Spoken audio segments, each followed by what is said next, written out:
Olá, seja bem-vindo à revisão da V1 da disciplina Administração de Recursos Humanos. Vamos revisar dos temas 1 ao 10 dos conteúdos disponíveis no AVA. Vamos lá? Tema 1. A Administração de Recursos Humanos. Mas o que é? É uma área que trata nas organizações das relações entre pessoas no exercício de suas funções trabalhistas e o trabalho. Normalmente, os assuntos tratados em administração de recursos humanos referem-se a uma multiplicidade de campos de conhecimento, destacando-se aspectos internos das organizações, como também externos ou ambientais. O foco das práticas de administração de recursos humanos, também conhecido como ARH, são refletidas diretamente nas pessoas que exercem diversas funções nas organizações. Mas para que serve a administração de recursos humanos? Considera-se nesse campo de estudo as pessoas como o principal ativo das organizações. São elas que contribuem para um aumento ou redução das forças e das fraquezas de uma empresa. Tendo em vista o papel relevante do capital humano, a administração de recursos humanos visa potencializar a atuação das pessoas para alcançar a eficácia organizacional. Existem objetivos da área de administração de recursos humanos. Ela é contingencial. Vamos então ressaltar 3 desses objetivos.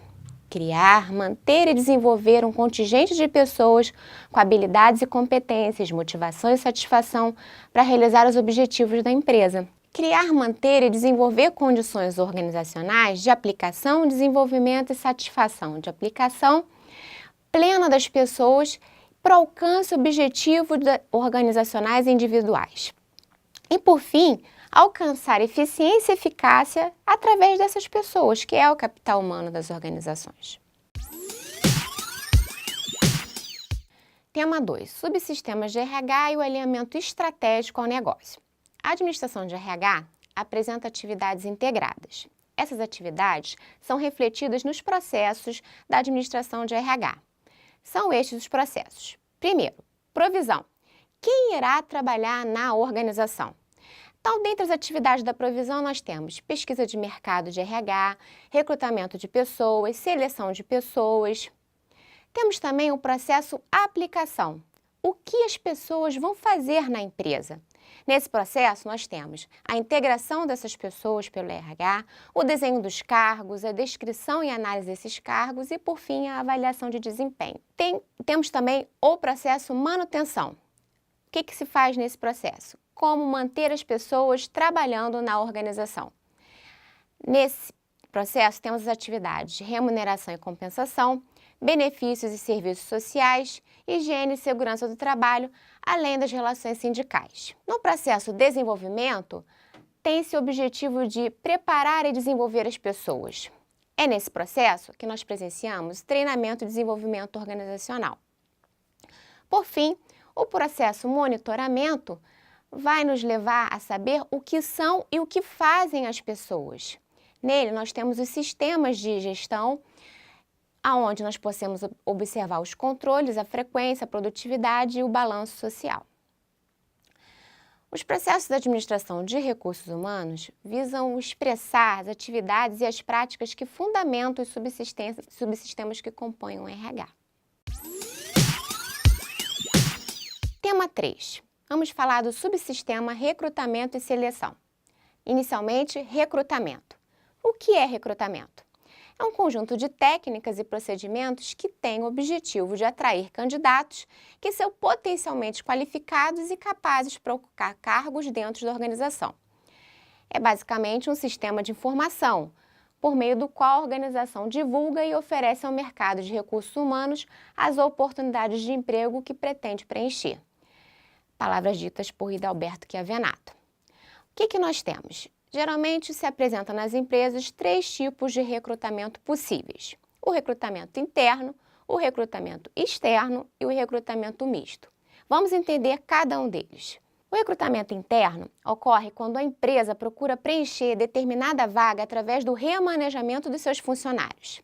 Ele tem vantagens, das quais podemos destacar maior economia com o processo de recrutamento, maior rapidez, É uma forma de motivar os trabalhadores para o encarreiramento interno.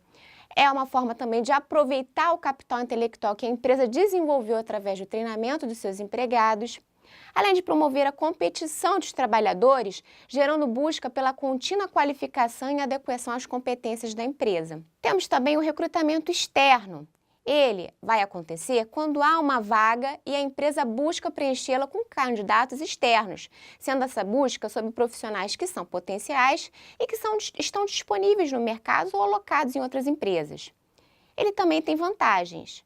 Ele promove a oxigenação da mão de obra e, assim, novas experiências para a empresa. Enriquece e renova os recursos humanos da empresa. E aproveita os investimentos em treinamento e desenvolvimento que as outras organizações fizeram sobre esses profissionais recrutados. Técnicas mais utilizadas de recrutamento externo. A empresa pode se utilizar de arquivos de candidatos, indicação dos seus próprios funcionários de alguns candidatos, cartazes na porta da empresa ou na portaria, contatos com sindicatos e associações de classe. É uma forma também de divulgar dentro das universidades, escolas, algumas associações e até convênios com consultorias empresa-escola. Além de, por fim, expor os anúncios em jornais e revistas, além de agências de recrutamento. Existe também a possibilidade do recrutamento online, que hoje é muito utilizado. Por fim, nós temos o recrutamento misto, que ocorre quando? Ocorre quando o recrutamento interno e externo são utilizados em um determinado processo. Podem ocorrer simultaneamente, ou pode acontecer um seguido do outro. Quais são as vantagens? Forma de concluir de forma rápida e com qualidade um processo de recrutamento. É possível também localizar e comparar os candidatos internos e externos e assim fica mais fácil para a empresa efetuar a escolha mais adequada que atenda aos requisitos da vaga disponível. Bom, vamos ao tema 4, subsistema de recrutamento e seleção. Vamos tratar de seleção de pessoal. O que é seleção? Bom, vamos falar uma definição bem conhecida. Seleção é o processo de escolher o melhor candidato para o cargo, segundo Robbins. A seleção de pessoal é um processo que pode ser entendido como comparação, decisão e escolha. A seleção ela ocorre de acordo com os requisitos do cargo ou das necessidades de determinadas competências profissionais que a empresa almeja. Há geralmente como apoio para a seleção um documento, conhecido em algumas organizações como ficha profissiográfica ou ainda o descritivo de cargos e salários, que reúne as especificações do cargo e detalham as qualificações e complexidades que o ocupante do cargo irá executar. Dessa forma, para se escolher a técnica de seleção mais adequada, tais informações serão consideradas.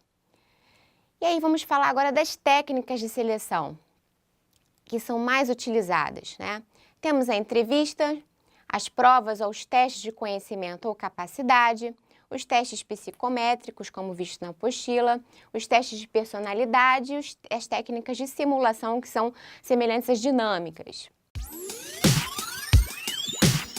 Tema 5. Ambientação de novos funcionários. O que é ambientação? Bom, a ambientação é uma forma de adaptar as pessoas à cultura organizacional. Também é compreendida como socialização.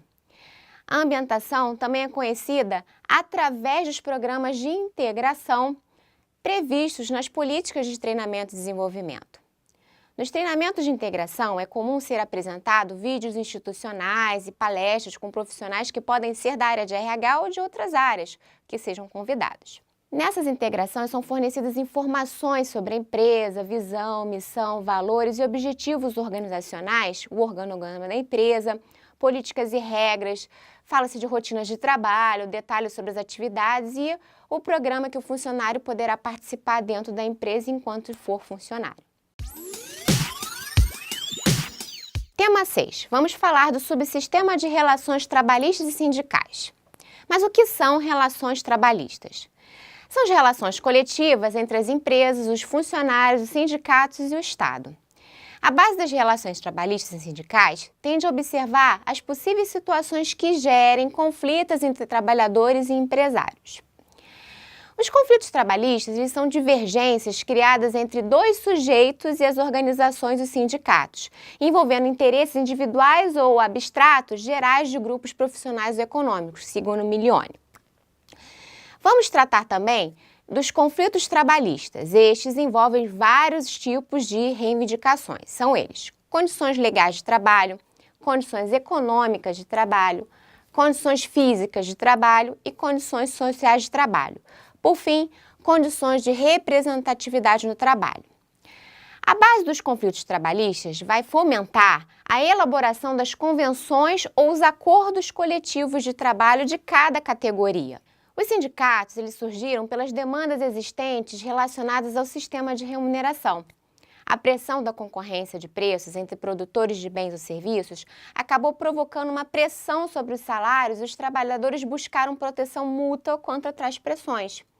Uma possível definição de sindicato seria uma associação de caráter permanente formada por trabalhadores ou empresários que visam exercer a mesma profissão ou atividade econômica com a finalidade de estudar e defender seus interesses. Eles têm três funções, os sindicatos: de representar, de dar assistência e de negociar. São duas as categorias de sindicatos que geralmente nós encontramos na literatura, econômica e profissional. No Brasil, o que mais predomina é a unicidade sindical, isso é, a existência apenas de um sindicato representando em determinada região ou município. Quando existe dentro de um mesmo município, uma região, mais de um sindicato representando a mesma categoria, nós chamamos e identificamos a pluralidade sindical. Tema 7. Conflitos, negociação e negociação sindical. Nesse tópico, vimos a greve, que é o quê? É uma paralisação coletiva do trabalho e deve necessariamente constituir-se em ato coletivo. Ela tem uma finalidade, que é pressionar os dirigentes das empresas para que as reivindicações dos trabalhadores sejam atendidas. A greve é um direito dos trabalhadores. Outra modalidade é o piquete, que é o quê? Constitui-se por agrupamentos de grevistas, é um grupo de trabalhadores, que decide propor greve, que tem o objetivo de aliciar os colegas ou impedir a entrada desses funcionários quando eles desejam trabalhar.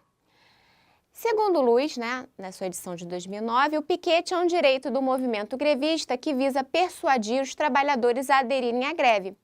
Passa a ser um movimento legal quando deixa de ser pacífico. E, por fim, nós temos uma outra forma de conflito, de paralisação, que é o lockout, que seria a greve patronal.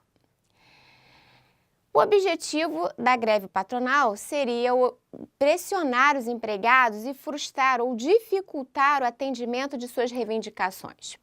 Esse movimento ele simboliza a paralisação temporária da atividade da empresa.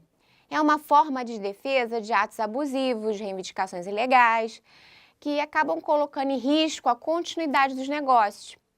É um ato vedado pela legislação brasileira. Vamos falar das cláusulas negociadas entre os sindicatos. São elas: cláusulas econômicas. Primeiro, reajuste salarial. Qual a finalidade do reajuste salarial?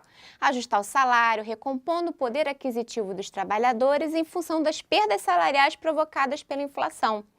Outro tópico das cláusulas econômicas seria o aumento salarial, as antecipações salariais, o piso salarial, que também é conhecido como salário normativo. Ele, por exemplo, se refere ao menor salário pago aos trabalhadores de uma determinada categoria profissional. Temos nas cláusulas econômicas também as questões relacionadas à hora extra, que se refere ao valor adicional para pagamento de horas extras superior ao estipulado por lei, como está previsto na Constituição Federal, o pagamento de um adicional de 50%. Aumento por produtividade é um tópico das cláusulas econômicas, que é um ganho, um bônus, obtido em função da performance financeira excepcional de uma determinada categoria econômica. Anuênio, triênio, quinquênio, decênio. E, por fim, já não tratando mais de cláusulas econômicas, temos as cláusulas sociais, que são relativas às condições de trabalho, relativas à saúde e segurança dos trabalhadores. E, finalizando agora sim, cláusulas de aspectos formais, que tratam das formalidades legais que toda convenção apresenta. Tema 8. Conceito e fundamentos da administração de benefícios.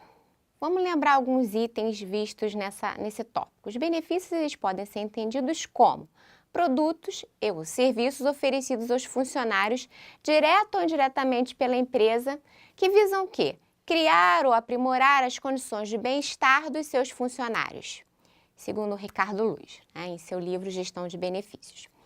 Os benefícios eles fazem parte da remuneração. Então, eles representam uma das possíveis recompensas que compõem a remuneração total. Os benefícios também são conhecidos como um salário indireto. Quando oferecidos aos empregados, geralmente visam suprir alguma necessidade ou risco social. A gente entende risco social como a impossibilidade do suprimento pelo próprio empregado de itens de subsistência. Então, os benefícios eles podem ser classificados também quanto à sua natureza, ou seja, ele pode ser monetário ou não monetário.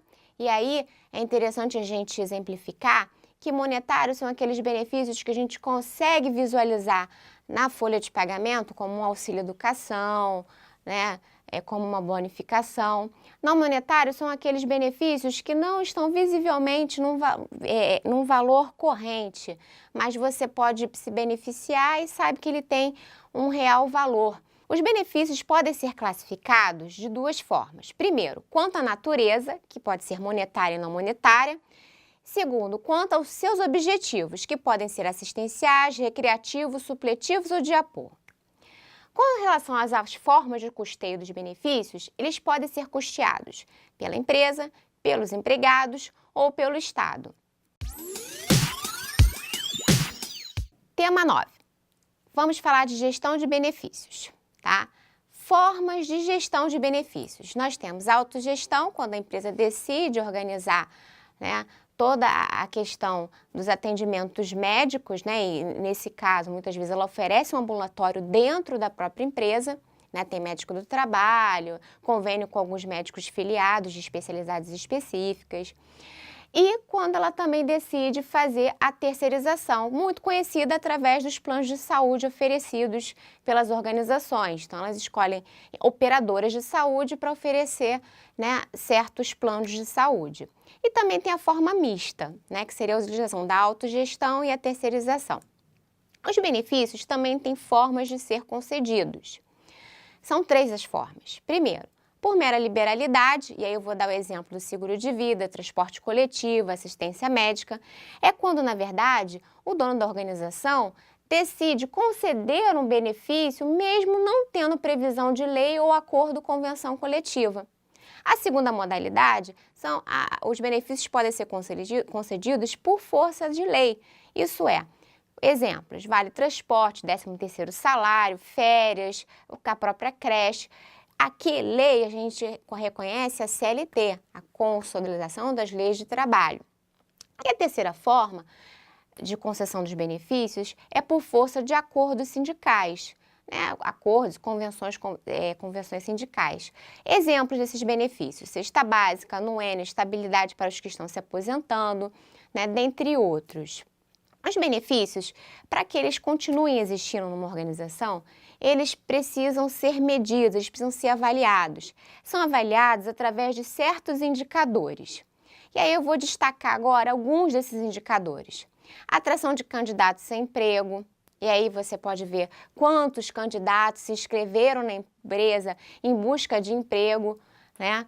E, a partir disso, qual é a relação do número de candidatos vaga? Dá para também tentar entender se, na hora da entrevista, por exemplo, de emprego, se essas pessoas, ao procurar um emprego, se sentiram atraídas pelo conjunto de benefícios ou só pelo salário, né, pelo salário fixo. Os benefícios também têm como avaliador a fixação dos empregados. Um exemplo, o turnover, né? Se realmente, até nas entrevistas de desligamento, a gente consegue perceber se os trabalhadores declaram, o que eles declaram de mais satisfação em permanecer numa organização, se é um benefício, ou se é o salário fixo, ou se é o clima organizacional. Então, a gente consegue detectar se um certo benefício, um conjunto de benefícios gera retenção de talentos. Os benefícios também podem ser avaliados pelo indicador satisfação dos funcionários, e isso a gente consegue ver através da pesquisa de clima organizacional. eles geram proteção contra os riscos e a gente tem isso também como um indicador, além de realmente identificar se eles estão atendendo necessidades dos funcionários. Por fim, é interessante observar como indicador de sucesso desses benefícios se o custo da operação daquele benefício, o fornecimento dele está sendo satisfatório para ambas as partes, tanto para a empresa como para o funcionário, que às vezes trabalha com coparticipação, ou seja, ele patrocina parte desse benefício. E, por fim, a adequação às práticas de mercado. O conjunto de benefícios que a empresa está praticando está dentro do que a sua concorrência, dos seus concorrentes estão fazendo?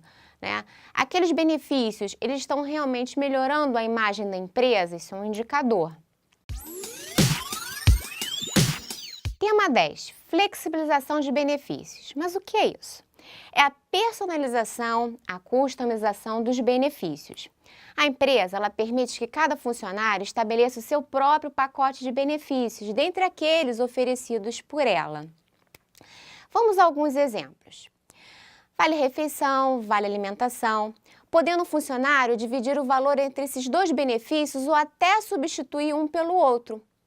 Outro exemplo, plano de saúde, dando ao funcionário a opção de escolher o padrão do plano, básico, executivo, livre escolha, ou o tipo de acomodação, enfermaria ou quarto particular. Bom, essa foi a nossa revisão da V1 para a disciplina Administração de Recursos Humanos. Vimos dos temas 1 ao 10 do nosso conteúdo disponível no AVA. Bons estudos e boa prova. Um abraço!